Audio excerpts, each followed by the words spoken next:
What's up everyone, welcome to Heroes Avenue. My name is Darren and today we're going to be talking about the Batman, and then later on we're going to be talking about the Joker and my thoughts on my second screening of that movie, and we're going to talk about some of the hate comments that are coming to that movie. Some people have their disagreements with the movie, so we're going to talk about that. Alright, but first let's talk about the Batman, because Jonah Hill has just dropped out of the Batman, and a couple weeks ago, I think it was like maybe a week or two, Jonah Hill was casted, but we didn't know what character he was going to play. There was rumors that he was going to either play the Riddler or the Penguin, and it seemed likely he was going to play the Riddler. But it seems like those conversations have now dropped. Looks like Jonah Hill is leaving the project, and the initial report was that he actually wanted double the pay from what Robert Pattinson, the lead actor of the movie. So he wanted 10 million instead of 5 million from what Robert Pattinson is going to get paid from this movie, which is a little much, right? It's kind of like his ego must be super high for this movie. So I think Matt Reeves dodged a bullet, and I feel like they could do a better casting than Jonah Hill. I mean, Jonah Hill, he's a good actor, but he's not the best. And if he wants to go the Riddler route, I mean, there's tons of actors he could choose from with a better caliber and someone that's not as known as Jonah Hill. Because honestly, guys, I don't want someone too famous in this Matt Reeves movie at this point. I want this movie to be, I want some, like Zoe Kravitz. Like, not many people know her. I mean, yes, she's Lenny Kravitz's daughter, but she is, she's an up-and-coming actress, and I think she's not worldwide. She's not widely known yet. So I want someone that is around her level of fame, but who is also a great actor as well. With this story, it seems that Seth Rogan was also rumored to play the Penguin, but those conversations have left. A Hollywood Reporter Twitter account, Boris Kitt, this is what he tweets. He says, "There were some initial talks for him to play Penguin while WB courted Hill for Riddler." So there's your confirmation, or rumor confirmation, that WB wanted Jonah Hill to play the Riddler. But once they settled on him actually playing Riddler, not the Penguin. But that didn't work out. So seems like Jonah Hill and Seth Rogen are going to get completely out of this picture for the Batman, which is, man, if I don't want Seth Rogen as a villain ever. I don't think Seth Rogen is that type of actor. I don't think he could really do that. I don't think he could play a villain. I don't think, Seth Rogen as the Penguin. No, there's so many better actors out there. Come on, Matt Reeves, what are you doing? You don't need a famous actor just to bring people into the seats. People are gonna watch this movie regardless. So pick the best actor that's out there, the one that looks the part, that can play the part.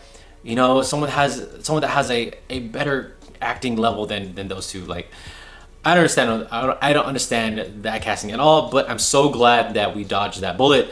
I mean, some people were saying online, like, cast Jim Parsons as the Riddler. That's a little much. I wouldn't go that far. I understand. I could see where they're coming from. Just because, like, Jim Parsons, the guy that plays Sheldon on Big Bang Theory, he's pretty lanky and he can act crazy. But I don't want that type of actor. I want someone like Gotham. The guy that plays the Riddler in Gotham, I thought he was perfect. That was spot on Riddler casting right there. So someone around that look, around that caliber, give it a modern spin on the Riddler. I think that's a great way to go. All right, so I want to know your guys' thoughts on this. Who do you guys want as the Penguin and the Riddler? So do you guys want a famous actor? Do you guys want someone that's really well known? Do you want someone that is not well known at all? Where are you guys on the scale of this? Let me know in the comments below.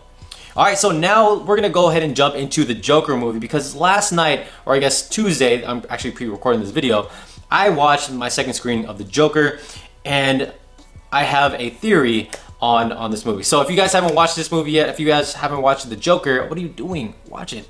It's out already. Watch it first, then come back to this, because I have a spoiler theory to talk about. All right, so we all watched it, right? So we know that Arthur Arthur, I was gonna call him Arthur Curry. Arthur Fleck, he is delusional. Like, he makes up things in his mind. He's also the narrator of this movie. So this is from, the movie is played by his perspective, right? So what we see in this movie is what Arthur Fleck wants us to see. So a lot of the scenes, besides the Zazie Beetz scenes, those are delusions, right? But I think there are other scenes in this movie that are also fake. And one scene that really stands out to me that I call a fake. This is just my theory, right? I could be wrong. I mean, obviously it's subjective, right? So it doesn't matter. I think the opening scene actually is all fake. I think the scene where he gets chased by the kids and gets beat up by them is all fake. I think that is total nonsense. I think it's mumbo jumbo. Why? One is because we know the Arthur Fleck. We know he's delusional, right? One, and we know he's a narcissist, so he loves attention. And we know that he loves, like, he has subconsciously, he is a violent person, right? And so sometimes he doesn't know he's violent, but later down the road in the movie we find out he that makes him happy, and it makes him feel good. And so I think that he made up that story because he knows his friend, I forgot the name of this character, the big fat guy. I think he knew that guy had a gun, and so he made up a story to give his work, to give his boss, his coworkers, and him, and the guy that has a gun, a reason to give him the gun. I think that whole story was in place to get the gun to him. And the boss even says it. When the boss takes Arthur Fleck into his office, he doesn't believe him. He says, "Do you want me to believe a bunch of kids stole your sign?" I don't believe that at all. And I think that's Todd Phillips. If I'm wrong, whatever. But I think that's Todd Phillips telling us that it's not true.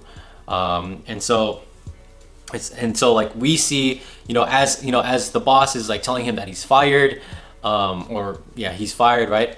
Or not fired, but he's telling him that, like, you gotta get the sign back, blah, blah, blah. I don't believe you. We see Arthur Fleck start smiling. And a lot of people think he's smiling because, oh, this is just another shitty day. Of course, like, fuck my life.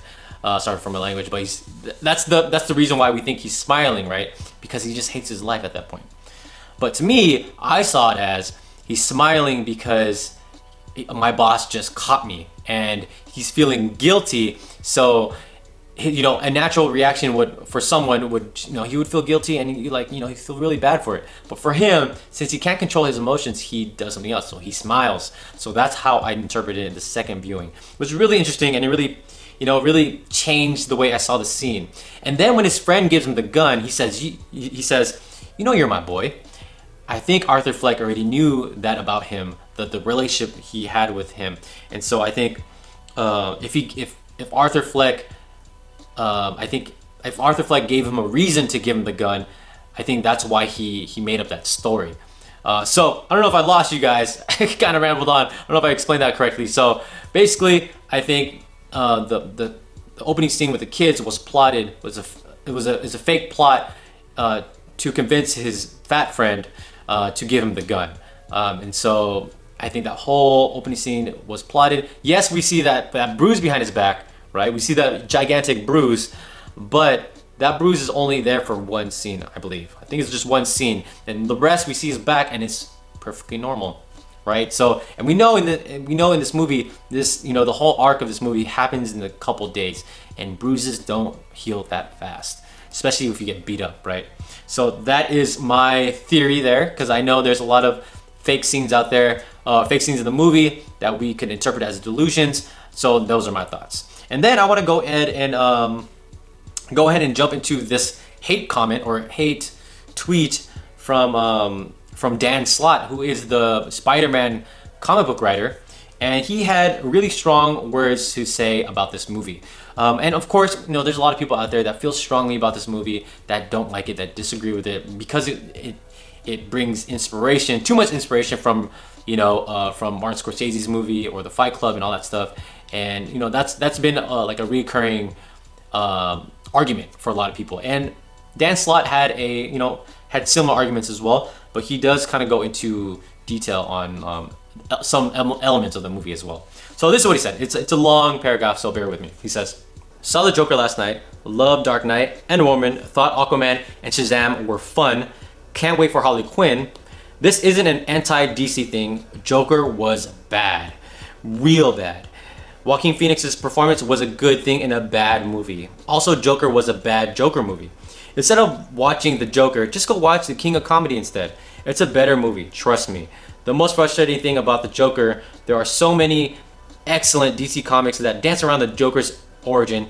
Any of those, just using the comic pages as storyboards, would have made a far better movie than what they put on the screen. Just when you think the Joker movie can't get any worse, they found a way to incorporate a scene we've already seen too many times in superhero movies, meaning the Bruce Wayne parents killing scene. If you saw the Joker, you know what I'm talking about. That was a rancid little cherry on top of this god-awful Sunday. Then he continues and says, watching a dark story about an anti-hero can be captivating. See Breaking Bad, The Shield, many of the characters' arcs in The Wire. And he says, how it's paced, why they make their choices, how much you're willing to empathize with them, and for how long. These can all be exciting things. But it has to be earned. You can't shorthand it by imitating other better films, parentheses, Taxi Driver, King of Comedy, Falling Down, Fight Club, etc. If it's not paced out well, if the characters go too far too quickly, why should we continue to be invested in them? Stacking the deck against the characters isn't character development. That's just a job. Being dark for dark's sake isn't a theme. Rich equals bad, bad equals good isn't a hot take. Good cinematography, score, and even excellent performance doesn't fix the meal if the recipe is bad. So that's what Dan Slott had to say in a long tweet about the Joker movie, and it's I find it really interesting. I find it really interesting of hearing other people's takes on the movie, and whether it's regardless if it's negative or positive. I love hearing all opinions because it's subjective, right? This is art. This is art piece, and it's meant for us to feel a certain way about it, and for us to interpret it in a certain way. And depending on what type of lens we watch it with, we can see something completely different. And I think it's crazy how people could, if you have prior, if you watch like King of Comedy, Taxi Driver, and all the movies that he mentioned, you may see this movie in a different way. For me, I just watched Fight Club and Taxi Driver, and I see a lot of elements of Taxi Driver in there, but it did not put me out of the movie at all. No way, no how it didn't put me out. I still enjoyed the movie.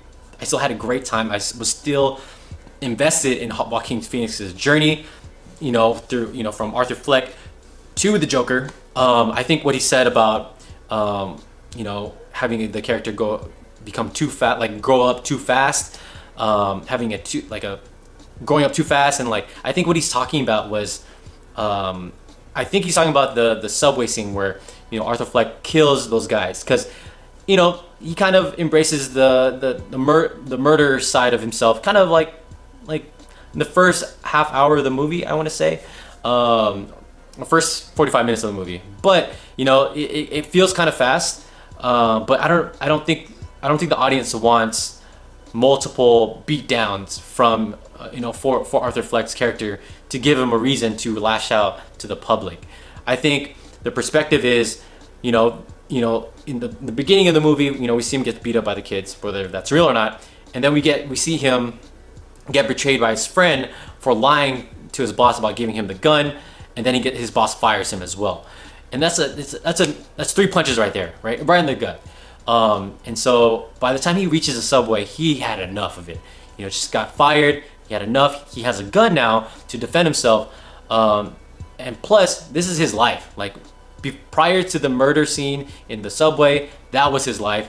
So he's been beaten up every day, or for however long, right? He's been made fun of because of his laugh. He gets beat up all the time, and we assume that's just how his life has been.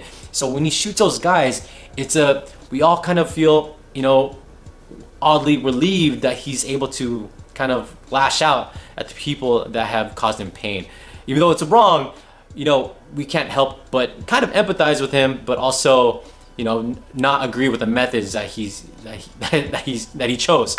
So So I completely disagree with Dan Slott, but I could respect his his opinion that this character may feel like it grew up too quickly, and embrace his villain side too much. And I understand what he's saying. Like if this movie draws too much inspiration from those previous films as well.